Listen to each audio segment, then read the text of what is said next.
This bulletin proudly brought to you in association with Alex Campbell's Menswear.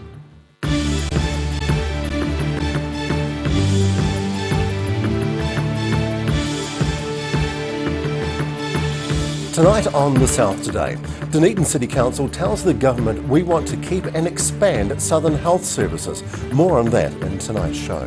The construction of a high-spec 5-star hotel progresses well in Queenstown, and you won't believe what they're going to call it.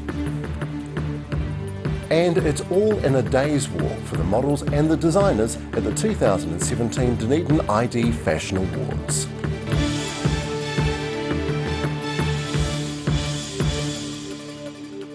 Kia ora, good day. With The South Today, I'm Craig Story. The Dunedin City Council is calling on central government to redevelop Dunedin Hospital in the centre of the city. The council also wants to hear a clear commitment that a top-flight teaching hospital will be retained for Dunedin and the wider Otago Southern region. Dunedin City Councillors launched the campaign in the north of the city this afternoon within spitting distance of Dunedin Public Hospital. Councillors Aaron Hawkins and David Benson Pope are leading the charge.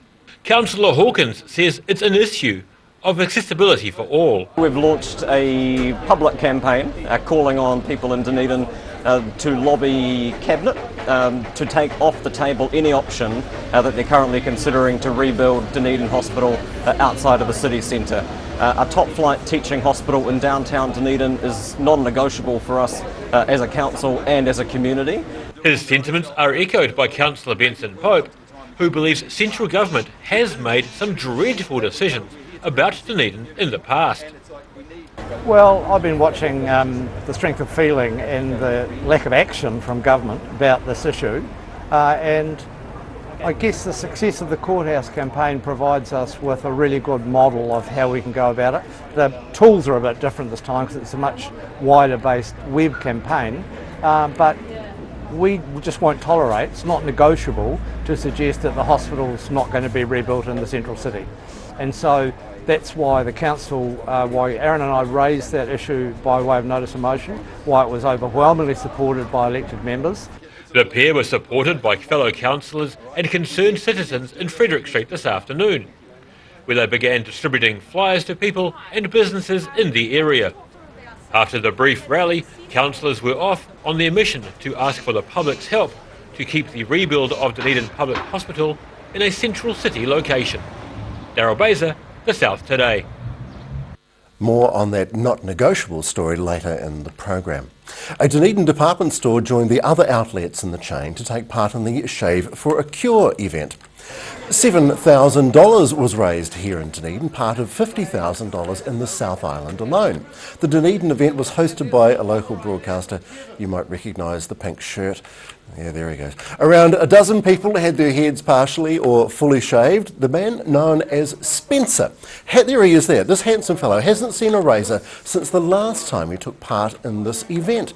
Two hairdressers generously gave their time. They are from Mumu in Dunedin's Northeast Valley, and they helped us relieve the Dunedin people of their hair. The event raises funds for the Leukemia and Blood Cancer Foundation. Big smile on his face. Good event. Queenstown is scheduled to have a new 5-star hotel by the middle of spring.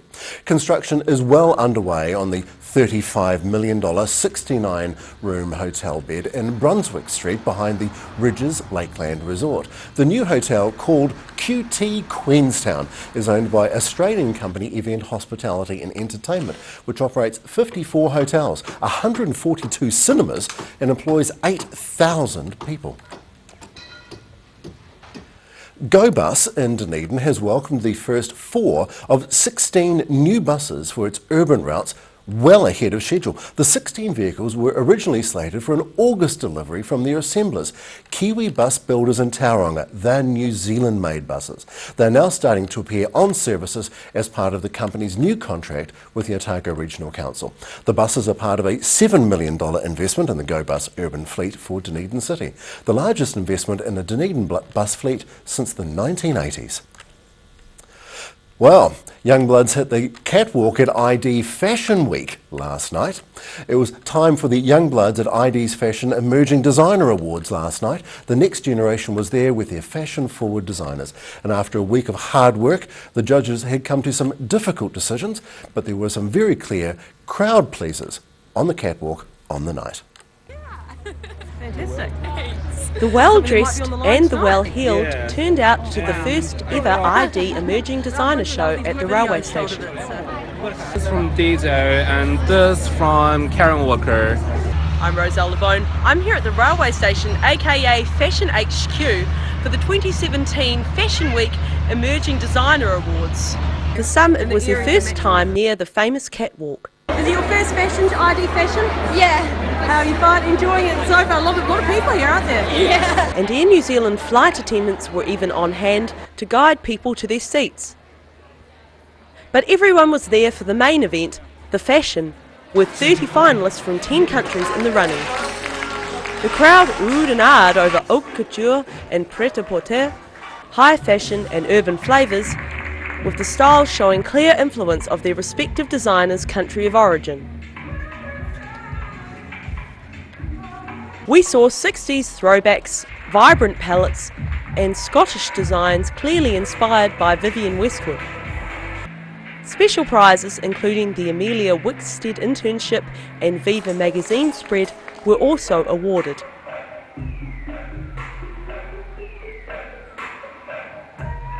The overall winner was Sydney's Nema Vitals, whose deconstructed and reconstructed blazer, trench coat, business shirt, biker and bomber jackets told the story of rescue and new life. The prize winner's work will appear at tonight's ID show alongside New Zealand design royalty. Roselle Lebone, The South Today. If any of them would like to dress me, I'm open. Still to come on The South Today, rowing your waka up a stream as a team in a waka.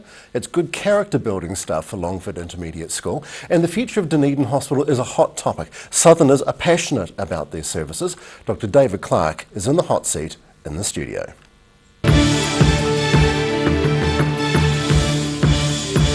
Hi, Lindsay here from Alex Campbell South Dunedin. We've got a great deal. It's a massive menswear liquidation. It's not ours, but we've gone all the way to Christchurch and bought the Darby Brothers Menswear's entire stock. You can save up to 70%. We must move it very quickly. Happy shopping. Alex Campbell Menswear, it fits. They say the grass is always greener, but not if you have Ready Lawn. Call Ready Lawn today and make them green with envy. Hi, I'm Dennis Charlotte and road racing motorcycles is my lifetime passion. It's a massive adrenaline rush, but the high-speed crashes have been tough on the body over the years. I almost felt as old as my mate Ian. Sportsval, supporting tendons, ligaments and cartilage. And Energy Plus helps replace the energy that everyday living takes away. Now I feel more alive and have more sustained energy to really enjoy my racing.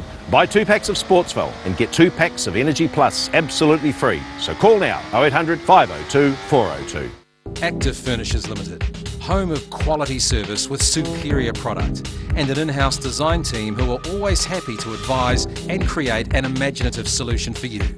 Active Furnishers Limited, part of Dunedin's design history. Here is this week's Mole Map UV report. Did you know if you tan easily or have dark skin, you're still at risk of skin cancer? If you've ever been on a sunbed or been badly sunburnt, what are the chances you could have melanoma? Remove the doubt. Get a mole map. Garrador Dunedin, delivering quality stylish garage doors in Dunedin for over 15 years. New doors, replacement doors, repairs and maintenance are all part of Garrador's quality service. Garrador Dunedin offers a full range of modern quality doors to suit any home. Come visit the team at 553 Kaikorai Valley Road. Visit www.garrador.co.nz or call us on 488 5676. Grandad loved his family and surfing, in that order. He taught me to surf, and we spent a lot of time in the water together over the years. When he died, I strapped the camera to the nose of his old board and filmed the paddle out at St Clair. Gillian's played the video on the big screen at his funeral.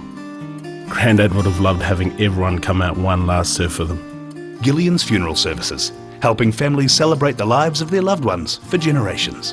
Gillians.co.nz.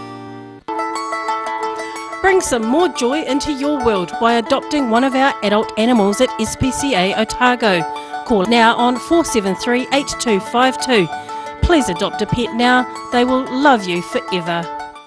Arrow International knows what the essential ingredient is for accomplishing great projects, working with great people. 30 years on and 3,000 projects later, with 10 offices and 400 staff nationwide, a company who values partnerships with their clients and carries a strong reputation for passion, integrity, and the love of a challenge, excelling in the construction industry and helping to create, with our partners, more iconic New Zealand buildings. Don't suffer in silence. Call Sunny Chin, Chi Master Body Technician, for structural, muscular, emotional bodywork. Phone 03 4250 606 for all your pain relief. Saturday night is now 3 hours of Hollywood movies. Tune in for the hijinks of Laurel and Hardy or the smooth moves of Fred Astaire. Brindale. They've become very good friends. Saturday nights, 7 till 10.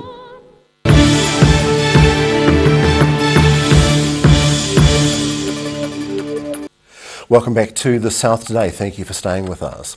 Gore-based Longford Intermediate School pupils had the chance to build relationships with fellow pupils in a fun way at the Mana Waka Day. Longford Intermediate teacher Candice Adams says Mana Waka Day is a series of water-based challenges where students work together as a team. Now, at the start of the year, the pupils were joined together in house groups called Waka. The groups compete in competitions throughout the year, and points earned by pupils go towards their waka. That looks like such fun. Now, since 2012, St Leonard's School has held an art auction, and it's that time of the year again. This evening, the school's historic hall will be filled with beautiful pieces as art aficionados help to raise funds for the very small school. This evening, art lovers are in for a real treat, particularly if they venture to the St Leonard's School Hall, where work from more than 60 artists is on display. We've got some great artists actually. We have got Sam Foley, who you can see up behind me there. We have Anna Reid, we've got John Toomer. We also have Manu Berry, so that's just Nigel Wilson as well, which is fantastic. We also have a lot of emerging artists that regularly exhibit with us. Foster says there are a few new twists to the exhibition this year, and for the first time, some of the school's pupils have supplied pieces too. We also have a children's section, which is some of the St Leonard's School children that have actually done work through the Gon Potty Dunedin business, and they've actually created their own artwork on ceramics, and this is as part of the exhibition. The children themselves have raised over $200, which is very exciting.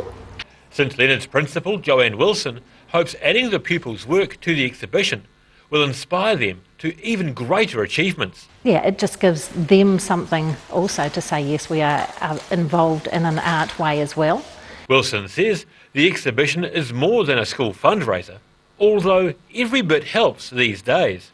Well, financially, of course, any money is good money. It's always hard these days. Funding is what it is. It's also good because it gets the community in and involved in the school again, and people from outside the community who come and learn about the school. It's not one that's well advertised anywhere, and people find it a great surprise, and also, you know, they love the spot once they're here. When the works sell, most artists are donating 30% of the sale price to the school, although some artists have chosen to donate work with all of the revenue from the sale going to the school, including this work by Philip James Frost. The exhibition opens at 7 p.m. at the King George Hall in St Leonard's, and is also open over the weekend between 10 a.m. and 4 p.m. each day. Daryl Baser, The South Today. All right. The future of Dunedin's hospital is a very hot topic, with the City Council preparing and announcing its plans to keep it. In the studio, I have Dr. David Clark. David, this is a very, very tense time for you. Only a fortnight ago you took over this portfolio, but you've had an association with it previously. Dunedin City Council has stated very clearly that this is a not negotiable situation, that there will remain a central hospital in Dunedin Central. As health spokesperson, what are your plans for the role, and how do you feel about this proposal by DCC? Well, thanks for having me here, Craig. Oh, good. I'm really pleased to be speaking about this. It's something I feel very passionately about as somebody who is the Member of Parliament for Dunedin North, and as somebody who cares deeply about our health system. I think the DCC are absolutely right. It has to be a central city hospital. It is the gold standard worldwide. You can think of the Mayo Clinic and other world-class places. It's where everyone tries to get to have the university and the city and the hospital all in the same place. So you've actually got the benefits that come from bringing the academics and the hospital together. So we've got right now what is accepted as world's best practice. Yes. Unfortunately, the hospital has been allowed to run down. We've got operating theatres that leak, and we've got plenty of other examples, asbestos in the buildings and so on. The consultants have been really clear that have gone over this hospital with a fine-tooth comb. We need to rebuild, especially the clinical services wing of the hospital. Right. And the government's put money aside for that. The main problem is they've taken a long time to commit to the rebuild, to find the site, and to get on with the task. And they keep saying it's 7 to 10 years away. They've been saying that for nearly 4 years now. Right. And I don't think that's acceptable. Before the last election, I asked the previous Health Minister, Tony Ryle, and said, Tony, when can we expect a business case for the hospital? This was 2014. He said before the end of the year there will be one before Cabinet. Now we're told now that the final business case is to be expected in 2018. It's actually further away now than it was in 2014. And I don't think that's acceptable. I think there's been delaying going on. There's a lack of political will to spend the capital and get on with the job. So we've got a really great service. We've got it in the right place, the right location. We're ticking all the boxes. And yet every year, every budget, fewer funds are provided into a service or provision for a service which is actually having higher demands placed upon it. No one is taking the petitions which you addressed to government most recently. No one's taking it seriously. Well, yeah, it is really worrying, that the level of neglect in the health system. Independent research by Infometrics has looked at the Treasury numbers, and taking aside wage pressures, just looking at demographic pressures and inflation in the health sector, 1.7 billion has been stripped out over the last 6 years, and that's having a devastating effect on our health system. The staff are incredibly stretched, and you go into the hospital, there are some amazing people who work long hours, and they are dedicated and caring, but they are really stretched, and they can't go on forever being stretched further. Something is going to give. Well, and we're seeing that happen. The entire mechanism is completely counterintuitive now, with fewer services being able to be provided and yet higher demands. The conditions are pretty bad in the hospital. Let's say government do everything wrong and say, look, this is not going to happen, you're not going to have it. What can you do and what are you likely Well, look, to do? first and foremost, we're seeking to get elected in September this year. It is election and we year. will commit Yeah. to rebuilding the hospital. We have. We campaigned on that actually last election because we thought it should have been happening already, long ago by now, having been started. And there are Australian examples. The interesting thing is that Australia itself has had a hospital building boom over the last 10 years. So there are loads of consultants and specialists out there who've built hospitals just across the ditch, and we're not drawing on their expertise. They've built hospitals the size of Dunedin in 4 years, including the planning phases, and we keep getting told 5 to 7 years, and I'm afraid it's just not good enough. What we actually need is commitment to the capital and just to get on with it. And Dunedin people, if you ask anybody in the street, they know we need a decent hospital here. It serves a huge region, twice the size of Belgium, the Southern DHB, twice the size of Belgium. And services need to be delivered right here in Dunedin, and it's good for the university, it's good for the city, but more than anything else, New Zealanders deserve access to decent quality healthcare at an affordable price. We are a first world country and we can afford this. Dr. David Clark, thank you so very much. Great sound bites. Good luck with your political career. Thank you, sir. All right, stay with us and we'll have a look at what comes after the South today.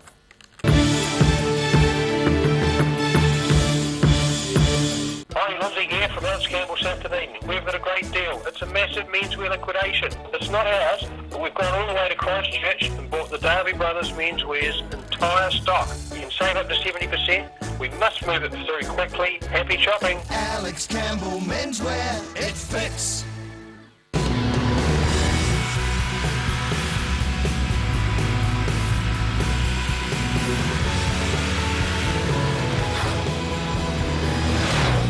Get finance and get on the road. Talk to MTF today. Don't suffer in silence. Call Sunny Chin, Chi Master Body Technician, for structural, muscular, emotional bodywork. Phone 03 4250 606 for all your pain relief. University of Otago. Usually the atmosphere is charged with the energy of student life. But this week is the week before exams. Hey, Tane. Not now, man. I'm panicking. Come on, mate. I know just what you need. In here? No. Is this it? No. This is the place to ease your stress. Hey, Tane. Fancy a little cuddle?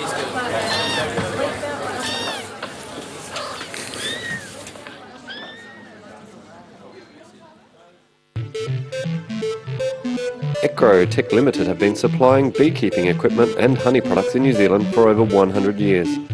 A specialist manufacturer of hiveware and plastic products for the beekeeping industry. They are the leading supplier of beekeeping equipment nationwide.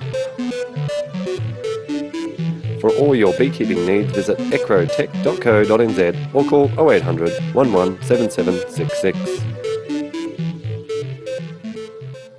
Silverhorn Active Manuka Honey from the natural Manuka forests of New Zealand.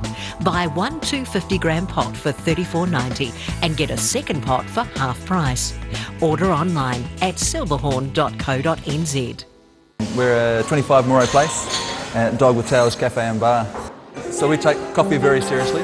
We do what's called contract roasting, so we're creating our own roasting profile and then doing our own blends. We're really focused on the craft of what we're doing. You know, we're going back, instead of going on mass-produced sort of cheap things, we're taking the time to really craft what we're making. Make it so anyone can come here and have a feed and be able to get something they're able to eat or that they want to eat as well. You're kind of getting a taste of cafes from all around the world when you come here. Travelling this weekend? Think slow. For over 35 years, Roslyn Mowers and Heating have been selling and servicing outdoor power equipment and are well established in home heating, installing wood fires. Call in and meet the friendly team. Roslyn Mowers and Heating, 150 Kaikorai Valley Road. Bring some more joy into your world by adopting one of our adult animals at SPCA Otago. Call now on 473 8252. Please adopt a pet now. They will love you forever.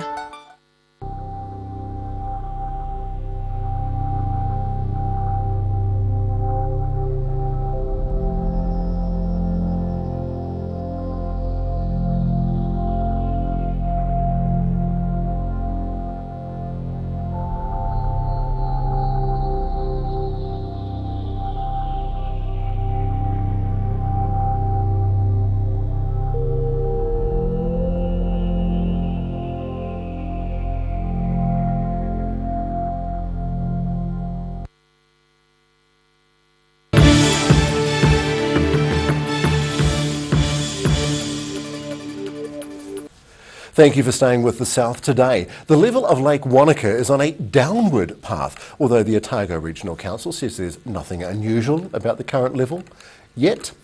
The beach around the edge of Roy's Bay is broader than usual, prompting locals to ask if the lake level is at a record low. Council statistics covering the last 84 years show the lake has reached lower levels during 63 of those years. The current level is 256.5 metres, for those of you who are playing along at home.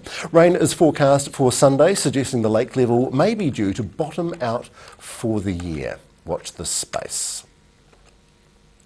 Let's recap the top stories tonight on The South Today. The DCC is calling on central government to keep a top-flight teaching hospital which will be retained for Dunedin and the wider Otago Southland region. Many famous faces there. That is a brand new hotel which has been built in Queenstown, 69 beds, $39 million. And a Sydney-based graduate designer, Nima Vitos, has taken out the $6,000 top prize at the ID Emerging Designer Awards. Fabulous fashions, darling. Time now to have a look at what's happening in tomorrow's Otago Daily Times. Good day to you, Craig. Hello. Hello. Yeah, we've got an interesting story about a Dunedin bar, Alibi, in the Octagon, which the owner's telling us he's going to be forced to close in early April. He's now having difficulty with the licensing authorities, claims being forced out by them. He's no longer allowed to employ temporary bar managers. Really? He's to employ full-time, and he's saying it's very difficult to get full-time, and he's got a high turnover of staff, so easier to pull the pin. Talking to licensing authorities, they said that they have concerns about the high turnover staff at Alibi, and that there's a lack of experience in that bar managing role for such a vital, being in the Octagon, it is a high density area, and they want experience in there, so they're making no apologies as well. So tough times for bar owners and managers around town. In general, it's a very tough time. Certainly is. What else? ID Fashion tonight, of course. We've got a team there who will be giving us full coverage, lots of pictures, lots of words for tomorrow's paper, and on odt.co tonight as the event unfolds. Terrific. We also sent reporter John Lewis on the flight of his life on Thursday. He went down with 150 on the Boeing heading to Antarctica to have a look at the Aurora Australis. Oh, golly. Captured some of the excitement on board, and we've got some amazing photos from some of those people on board as well. Interesting, one passenger went as a birthday present and got to celebrate her birthday twice as she crossed the date line as well. So, nice that's a bucket list thing, though, isn't it? It certainly wow. is. Yeah, as long as you've got plenty of money, deep pockets. Deep. And the weekend mix, we've got a feature on Dunedin sports manager Warren Alcock, one of the big names, I guess, in sports management in New Zealand, represents some of New Zealand's and the world's biggest rugby stars. So he's had a sit down with Sally Ray, talked about how he got onto the job, who he represents, and what his job is on a day-to-day basis, really talking about getting more money for players. That's what it is. Another big issue? It is, it's good. Always a good read. Thank you very much, sir. Thank you. All right, prepare you. It's time for the weather. This weather update proudly brought to you in association with Silverhorn's Manuka Honey. And the situation, a warm and fuzzy high off the Tasman makes landfall with coastal cloud.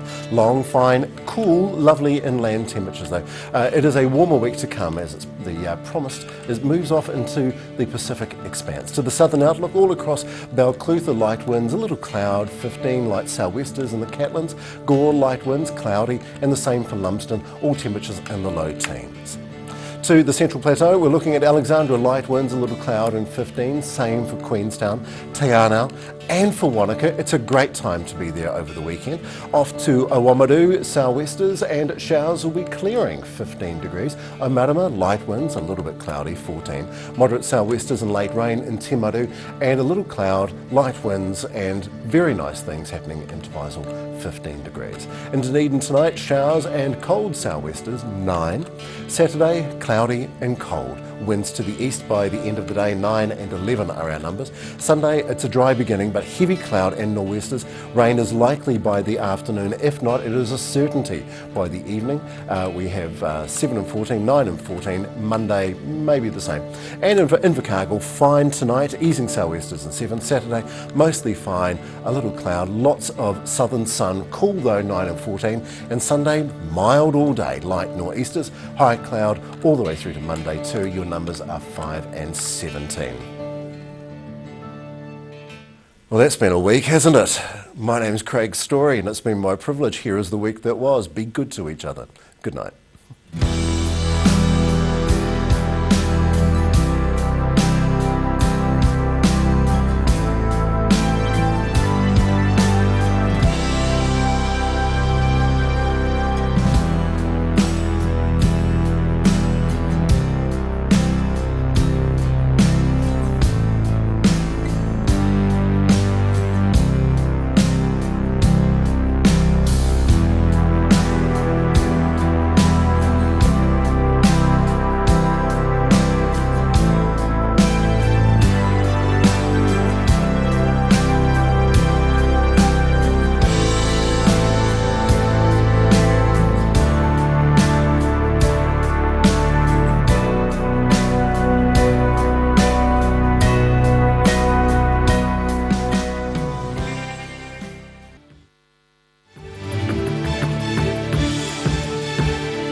This bulletin proudly brought to you in association with Alex Campbell's Menswear. Supporting local content so you can see more of New Zealand on air.